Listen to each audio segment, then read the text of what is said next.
नमस्कार मंडळी, कसे आहात? आज मी खूप खुश आहे. खुश असण्यामागचं कारण पण तसं खास आहे. कारण आज माझ्या घरी माझी माहेरची माणसं येणार आहे. माहेरचं नाव जरी घेतलं की मन खुश होतं आणि माहेरची माणसं जर घरी येणार असेल तर त्यांच्यासाठी काहीतरी स्पेशल झालंच पाहिजे. म्हणून ठरवलं की आज त्यांच्यासाठी माहेर स्पेशल असं मालवणी नॉनव्हेज थाळी बनवूया आणि त्या थाळीमध्ये मी काय काय बनवते हे तुम्हाला पुढे जाऊन समजणारच आहे. म्हणून आजचा ब्लॉग तुम्ही शेवटपर्यंत नक्की बघा आणि तुम्हाला आजच्या व्हिडिओमध्ये बघायला मिळेल की आज मी जे संपूर्ण जेवण बनवणार आहे ते फक्त 2 तासामध्ये बनवणार आहे. कोणाचीही त्यामध्ये मदत नाही, काहीच नाही आहे. ते एकटीने सगळं मी बनवलेलं आहे. त्यामुळे आजचा व्हिडिओ तुम्ही नक्की बघा.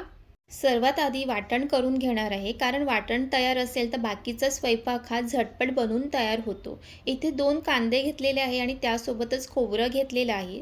गॅसवरती जाळी ठेवली आणि त्याच्यावरती खोबऱ्याचे असे तुकडे करून खोबऱ्याला छान काळा रंग येईपर्यंत त्याला भाजून घ्यायचं आहे. आणि इथे पाहू शकतात की खोबरं छान भाजून झालेलं आहे. आणि आता त्याच जाळीवरती कांदेसुद्धा भाजायला ठेवायचं आहे. सर्वात आधी तर इथे कांद्याला असे कट लावून घेतलेले आहे. इथे कांदा भाजून होतो तिथपर्यंत दुसरं वाटणसुद्धा करून घ्यायचं आहे. त्यासाठी लागणारं आहे इथे 5 मिरच्या घेतलेल्या आहे, भरपूर असं लसूण घेतलं आहे आणि कोथिंबीर भरपूर घेतली आहे आणि त्यासोबत आल्याचं तुकडं घेतलेलं आहे. ह्या सर्वांचं एक दुसरं वाटण करून घेणार आहे, हिरवं वाटण असं. आणि हे वाटण करण्या अगोदर भाजायला ठेवलेल्या कांद्याकडे एकदा बघून घेते. कांदा भाजून होईपर्यंत हा हिरवा वाटण बनून तयार होईल. इथे मिरच्या, आलं, कोथिंबीर हे पाण्याने धुवून घेतलेले आहे. त्यानंतर मिरच्याचे असे तुकडे करून घेतलेले आहेत, आल्याचं पण तुकडे करून घेतलेले आहे आणि आणि भरपूर असं लसूण त्यामध्ये घालायचं आहे का तो वाटण खूप छान बनून तयार होतो आणि भाजीलाही खूप छान चव येते. तर इथे मिक्सरला फिरवण्याच्या आधी इथे पाहू शकतात की कांदासुद्धा काळा रंग येईपर्यंत भाजून झालेला आहे. तो सुद्धा एका त्या प्लेटमध्ये काढून घेते आणि हे थंड होईपर्यंत ते हिरवं वाटण मिक्सरला फिरवून घेते. आणि त्या हिरवं वाटणमध्ये थोडंसं पाणी घालून ते फिरवून घेतलेलं आहे. आणि इथे पाहू शकतात की ताजं असं हे हिरवं वाटण बनून तयार झालेलं आहे. आणि हे एक वाटण आपलं झालेलं आहे. आता दुसरं वाटण करायला घेऊया. हे वाटण फक्त खोबरं आणि कांद्याचं असणार आहे. आणि इथे भाजून घेतलेलं खोबरं असं बारीक असं कट करून घेते, जेणेकरून ते मिक्सरला फिरवायला सोपं पडेल. आणि कांदासुद्धा असं मी कट करून घेते आणि त्यानंतर मिक्सरच्या भांड्यामध्ये टाकून ते सुद्धा फिरून घेते. आणि 2-3 वेळा फिरून झाल्यानंतर त्यामध्ये थोडंसं पाणी घालायचं आहे, जास्त नाही, थोडंसंच पाणी घालून परत ते फिरून घ्यायचं की मग हे कांदा आणि खोबऱ्याचं छान असं बारीक वाटण बनून तयार होते. आणि इथे तुम्ही पाहू शकतात की कांदा खोबऱ्याचं काळं वाटण हे बनून तयार झालेलं आहे आणि हे वाटण चिकनमध्ये खूप छान लागतं. आणि इथे माझं वाटणाचं काम हे झालेलं आहे. आता ते वाटण बाजूला ठेवलं आणि इथे मी नारळ घेतलं, नारळ फोडून घेतलं आणि आता नारळचे असे तुकडे करून घेते, कारण या नारळाचं मला सोलकढी बनवायची आहे. आणि हो, थाळीत सोलकढी नसेल ना तर ती थाळी अपुरीच वाटते. मालवणी थाळीमध्ये सोलकढी हवीच. ती फक्त चव वाढवत नाही तर पचनासाठी पण खूप चांगली असते. म्हणून माझ्या माहेर स्पेशल थाळीत सोलकढी तर असणारच. इथे नारळसुद्धा असं बारीक कट करून घेतलेलं आहे. मिक्सरच्या भांड्यामध्ये नारळ टाकून घेणार आहे आणि त्यासोबतच त्यामध्ये लसूण, आलं आणि मिरच्या टाकून घेतलेलं आहे आणि जिरंसुद्धा टाकलेलं आहे आणि चवीप्रमाणे त्यामध्ये मीठ घालायचं आहे आणि पाणी घालून ते मिक्सरला फिरवून घ्यायचं आहे. आणि त्यानंतर इथे मिक्सरला फिरवून झालेलं आहे आणि इथे पाहू शकतात की छान असं फिरवून झालेलं आहे. आणि आता ह्यातलं हे दूध काढून घ्यायचं आहे. त्यासाठी इथे मी पातेलं घेतलेलं आहे. आणि आता नारळाचं दूध काढण्यासाठी मिक्सरमध्ये फिरवलेलं नारळाचं मिश्रण एका स्वच्छ कपड्यात काढून घ्या आणि मग ते घट्ट पिळून दूध काढा. हीच प्रोसेस तुम्हाला 2-3 वेळा करायची आहे, म्हणजे छान असं नारळाचं दूध मिळतं आणि त्याच दुधामुळे सोलकढीला खरी मालवणी चव येते.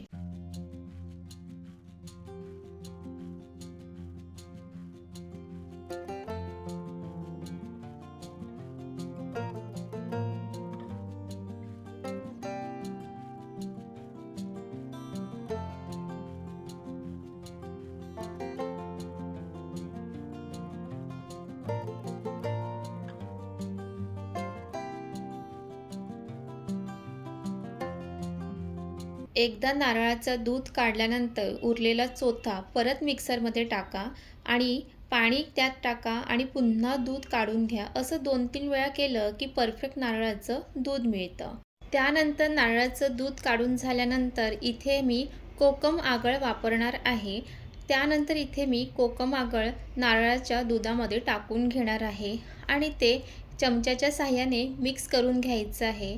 आणि इथे तुम्ही पाहू शकतात की आपल्या सोलकढीला किती छान असा रंग हा आलेला आहे. आणि त्यानंतर ह्यामध्ये भरपूर अशी कोथिंबीर घालायची आहे आणि इथे आपली सोलकढी बनून तयार झालेली आहे. आता ही सोलकढी मी फ्रीजमध्ये थंड व्हायला ठेवणार आहे.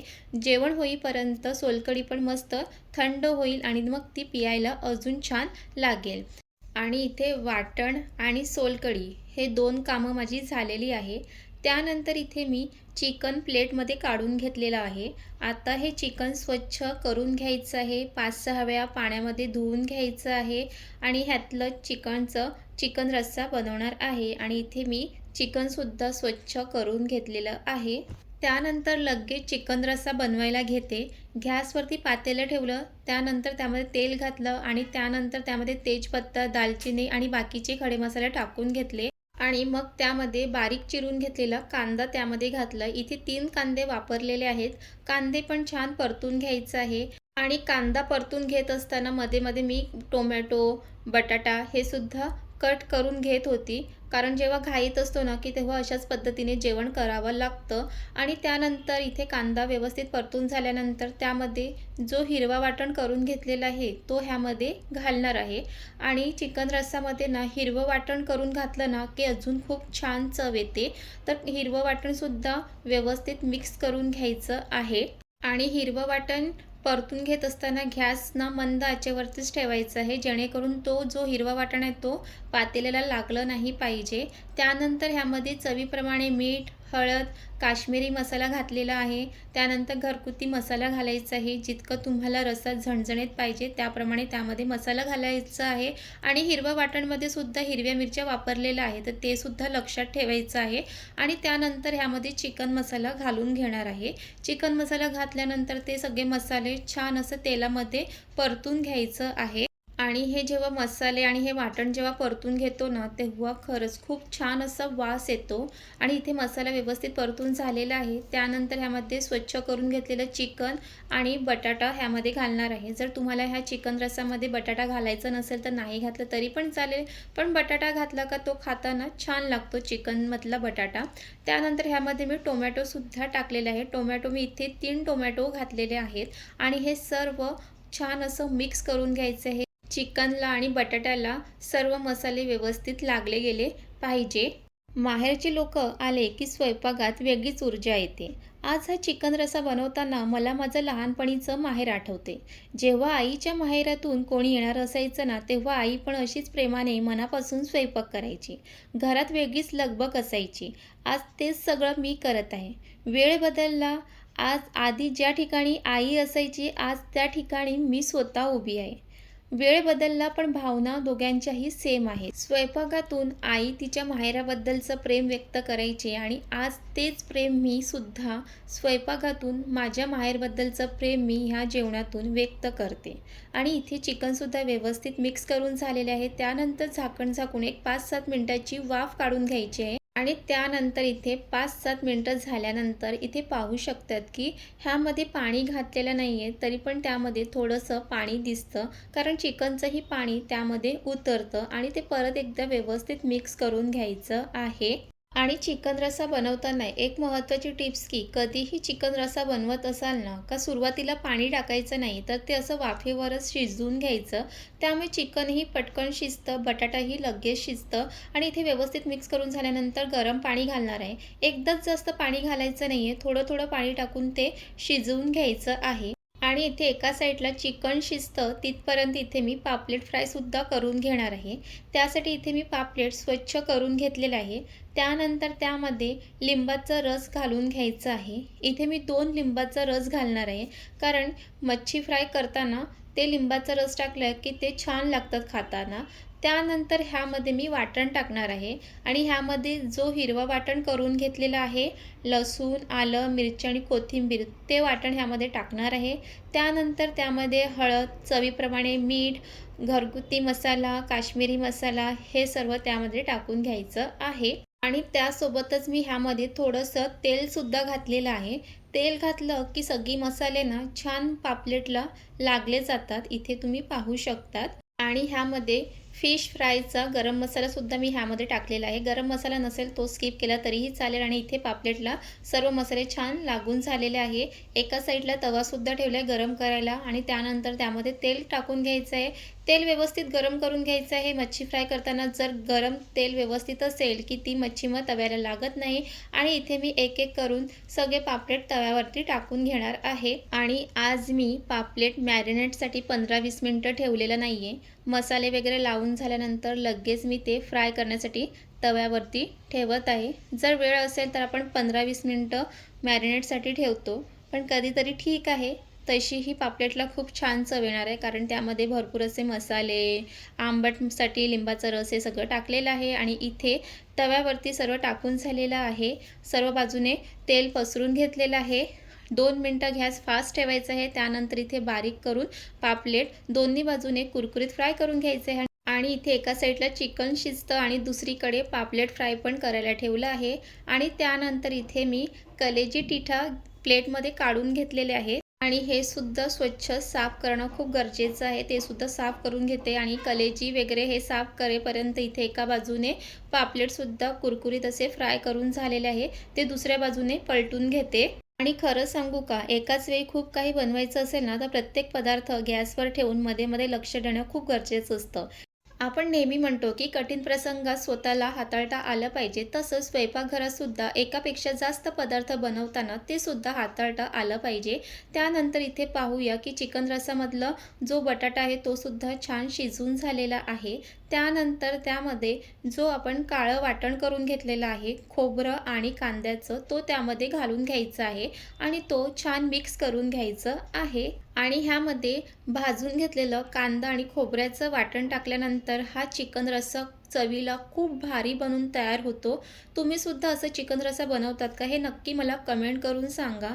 त्यानंतर ह्यामध्ये वाटण टाकल्यानंतर एक उकळ काढून घ्यायची आहे झाकण झाकून. त्यानंतर इथे हे कलेजी स्वच्छ करून घेतलेले आहे. त्यासाठी इथे मी एक वाटण करून घेतलेलं आहे, ते सुद्धा खलबत्त्यामध्ये. आणि हे कलेजी टिठा मी वाटणातलं फ्राय करणार आहे. त्यासाठी इथे मी भरपूर असं लसूण घेतलेलं आहे. मिरची, आलं, काळी मिरी, दालचिनी, जिरं असं हे सर्वांचं एक वाटण बनवलेलं आहे आणि ते सुद्धा त्यामध्ये टाकून घेतलेलं आहे. त्यानंतर त्यामध्ये हळद, घरगुती मसाला, काश्मीरी मसाला, गरम मसाला, मीठ हे सर्व टाकून ते पूर्ण कलेजी व्यवस्थित त्या मसाल्यामध्ये मिक्स करून घ्यायचं आहे. आणि आज मी कलेजी फ्राय करताना कांदा, टोमॅटो ह्याचा वापर करणार नाही आहे, कारण आज मी लसणाच्या वाटणातलं हे कलेजी फ्राय करते. आणि भरपूर असं लसणाच्या वाटणातलं हे कलेजी फ्राय खाताना चवीला खूप भारी लागते. तुम्हीसुद्धा एकदा लसणाच्या वाटणातलं कलेजी फ्राय करून बघा, तुम्हालाही खूप आवडेल. आणि इथे पाहू शकतात की कलेजी व्यवस्थित मिक्स करून झालेली आहे. आता एका साईडला कढई ठेवलं आणि त्यामध्ये तेल घातलं. तेल व्यवस्थित गरम झालं की ते त्यामध्ये मिक्स करून घेतलेलं कलेजी त्यामध्ये टाकायचं आहे. कलेजी फ्राय करत असताना लहानपणाची खास आठवण आली, ती म्हणजे की घरात कलेजी आणली की आधी कसं घरी चूल असायचं. कलेजी आणली की त्यातलं कलेजीचे तुकडे घेऊन चुलीमध्ये भाजून खाल्लं जायचं. आणि तुम्हीसुद्धा असं कलेजी चुलीमध्ये टाकून भाजून खाल्लेली आहे का, नक्की मला कमेंट करून सांगा. त्यानंतर इथे कढईमध्ये कलेजी टाकून झाल्यानंतर ते व्यवस्थित मिक्स करून घ्यायचं आहे. इथे व्यवस्थित मिक्स करून झालेलं आहे आणि एक 5-7 मिनिटानंतर त्या कलेजीमध्ये पाणी दिसतं. आणि ह्या कलेजी फ्राय करत असताना ह्यामध्ये आपल्याला अजिबात पाण्याचा वापर करायचा नाही आहे, तर ते वाफेवरच शिजवून घ्यायचं आहे. आणि एका साईडला मी इथे चिकनला सुद्धा वाटण लावून घेतलेलं आहे. जे वाटण मी कलेजी फ्राय करताना वापरलेलं आहे तेच वाटण ह्यामध्ये सुद्धा वापरलेले आहे आणि घरातली सगळी मसाले टाकून घेतलेली आहे. आणि हे चिकनसुद्धा मला वाटणातलंच फ्राय करायचं आहे, कारण ते खाताना खूप छान लागते. आणि त्यानंतर इथे तेल व्यवस्थित गरम झाल्यानंतर ते चिकनसुद्धा त्यामध्ये टाकून घेतलेलं आहे आणि ते सुद्धा व्यवस्थित मिक्स करून घ्यायचं आहे. आणि एक महत्त्वाची टिप्स की कधीही वाटणातलं चिकन फ्राय करणार असेल ना, तर सर्वात आधी तर चिकनमधलं पूर्ण पाणी काढून घ्यायचं आहे. त्यानंतर मग त्यामध्ये वाटण आणि सर्व मसाले हे टाकून घ्यायचं आहे. आणि चला इथे हे पण व्यवस्थित मिक्स करून घेते. आता एका बाजूला कलेजी फ्रायसुद्धा करायला ठेवलेलं आहे. आणि तुम्ही सुद्धा एकदा असं लसणाच्या वाटणातलं ना चिकन फ्रायसुद्धा नक्कीच ट्राय करून बघा आणि केलं असेल तर नक्की सांगा की ते खाताना किती चवीला भारी लागतं. आणि इथे आपला चिकनचा रस्सासुद्धा बनवून तयार झालेला आहे. हा चिकन रस्सा मी पातेल्यात बनवलेला आहे. जर तुम्हाला कुकरमध्ये बनवायचं असेल तर तुम्ही कुकरमध्ये सुद्धा बनवू शकतात. आणि इथे चिकन आणि बटाटा हा सुद्धा व्यवस्थित शिजलेला आहे. त्यानंतर वरून अशी भरपूर हिरवी कोथिंबीर घालायची आहे आणि तोंडाला पाणी सुटतं ना की हा चिकन रस्सा बघून. खरंच खूपच छान झालेला आहे. आणि दुसरीकडे पापलेट फ्राय ठेवलेलं ते सुद्धा झालेलं आहे. त्याच्यावर पण असं भरपूर हिरवी कोथिंबीर टाकून घेते आणि इथे चिकन रस्सा, पापलेट फ्राय हे झालेलं आहे. आणि आता दुसरीकडे कलेजी फ्रायसुद्धा 5 मिनिटांमध्ये बनून तयार होईल. ह्यामध्ये पाणी दिसतं, पाणी टाकलेलं नाही आहे. तरी पण आता दुसरीकडे चिकन फ्रायसुद्धा ठेवलेलं आहे. ते सुद्धा मध्ये-मध्ये असं चमच्याने मिक्स करून घ्यायचं आहे. आणि कलेजी फ्राय आणि चिकन फ्राय होत असताना मी बाकीची पण किचनमधली कामं करून घेतलेली आहे. तर इथे हे दोन्ही झालेले आहे. वरून अशी भरपूर हिरवी कोथिंबीर टाकून घेतलेली आहे. चिकन फ्राय पण झालं आणि इथे कलेजी फ्राय पण झालेलं आहे. तुम्ही इथे पाहू शकता कलेजी फ्राय पण खूप छान झालेलं आहे. आणि माझ्या घरात तर असं ह्या पद्धतीचं कलेजी फ्राय तर सगळ्यांना खूप आवडते. कारण ती खाताना छानच लागते चवीला. त्यामुळे तुम्ही सुद्धा एकदा नक्की ट्राय करा. आणि इथे आपलं हे इतकं सगळं बनवून तयार झालेलं आहे. आता अजून आपल्याला पुढे इथे मी कोंबडी वडे बनवणार आहे. इथे कोंबडी वड्यांचं पीठ घेतलेलं आहे. त्यामध्ये चवीप्रमाणे मीठ टाकून घेतलं. इथे एका साईडला ना डाळसुद्धा शिजायला ठेवलेली आहे. डाळ शिजेपर्यंत इथे वड्यांचं पीठसुद्धा मळून घेतलेलं आहे. तशा पद्धतीने वड्यांचं पीठ हा मळून घ्यायचं आहे. कोंबडी वडे बनवण्याच्या आधी इथे मी डाळीला फोडणीसुद्धा दिलेली आहे. डाळसुद्धा इथे बनवून तयार झालेली आहे. आणि इथे मी कोंबडी वडेसुद्धा बनवायला घेतलेलं आहे. आणि इथे तुम्ही पाहू शकतात की वडे किती असे टम्म असे फुगलेले आहे. आणि तुम्हाला जर कोंबडी वडीची रेसिपी बघायची असेल तर आपल्या चॅनलवरती आहे. तुम्ही तिथे जाऊन नक्की बघा कारण ती रेसिपी आपली खूपच व्हायरल गेलेली आहे. आणि चिकन रस्सा आहे तर त्यासोबत कोंबडी वड्यांचा भेद तर हा झालाच पाहिजे. आणि त्यामुळे इथे मी कोंबडी वडे बनवलेले आहे. आणि इथे तुम्ही पाहू शकतात की ने आपलं कोंबडी वडे खूप असे टम्म असे फुगलेले आहेत. आणि इथे कोंबडी वडेसुद्धा बनून तयार झालेले आहेत. इथे तुम्ही पाहू शकतात. आणि कोंबडी वडे करत असतानाच मी एका साईडला कुकरमध्ये भातसुद्धा ठेवलेला आहे. तो सुद्धा झालेला आहे. तर इथे चिकन फ्राय, कलेजी फ्राय पण झालेला आहे. त्यासोबतच इथे चिकनचा रस्सासुद्धा बनून झालेला आहे. आणि असा हा चिकनच्या रस्सासोबत तर कोंबडी वड्याचं कॉम्बिनेशन एक नंबर आहे. आणि इथे फिश फ्राय पण झालेला आहे. आणि अजून इथे कोंबडी वडे पण झालेले आहेत. आणि जे सोलकढी बनवून ठेवलेली आहे फ्रीजमध्ये ती सुद्धा मी काढून घेतलेली आहे. इथे मस्त थंडगार अशी सोलकढी आहे. आणि त्यानंतर जेवणाचे ताटंसुद्धा वाढून घेतलेले आहे. आणि ही मालवणी नॉनव्हेज थाळी बघून तुमच्याही तोंडाला पाणी सुटलं ना हे नक्की मला कमेंट करून सांगा. आणि तुम्हाला आजचं माहेर स्पेशल असं मालवणी नॉनव्हेज थाळी कशी वाटली हे नक्की मला कमेंट करून सांगा. आणि रेसिपी आवडली असेल तर लाईक करा, कमेंट करा आणि शेअर करायला विसरू नका. आणि तुम्हीसुद्धा तुमच्या माहेरच्या माणसांसाठी अशा प्रेमाने नक्की ही थाळी बनवून त्यांना खाऊ घालू शकतात. आणि हे संपूर्ण जेवण 2 तासात बनवलेले आहे. आणि ते सुद्धा घरच्या मसाल्यामध्ये अशी मालवणी थाळी बनून तयार होते. आणि तुम्हाला पुढे कोणतीही थाळी बघायला आवडेल हे नक्की मला कमेंट करून सांगा. आणि अशाच छान छान रेसिपीसाठी आपल्या चॅनलला सबस्क्राईब करा. आणि आवडत असेल तर लाईक करा, कमेंट करा आणि शेअर करायला विसरू नका. आणि पुन्हा भेटूया अशाच घरगुती पद्धतीच्या रेसिपीसोबत. तिथपर्यंत खात राहा, मस्त राहा.